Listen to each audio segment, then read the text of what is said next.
שלום לתושבי ולתושבות לב השרון. הדרך לשנות ולהכניס את המועצה למסלול הצלחה וצמיחה עוברת דרך בחירת צוות מנהלים חזק, הכי חזק שאפשר בתוך מגבלות החוק והתקציב.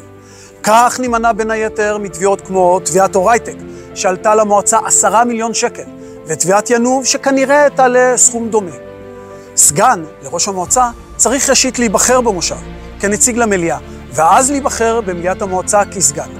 אני מתחייב שככל שלא יימצאו מקורות תקציביים, ימונה רק סגן אחד בשכר, ובכל מקרה ההחלטה היא של מליאת המועצה.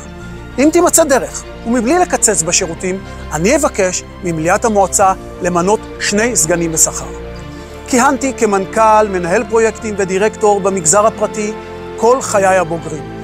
למדתי שמנהל טוב מביא כסף וחוסך כסף. מנהל מטעמי שלא יעמוד בכללים אלה לא יישאר בתפקידו.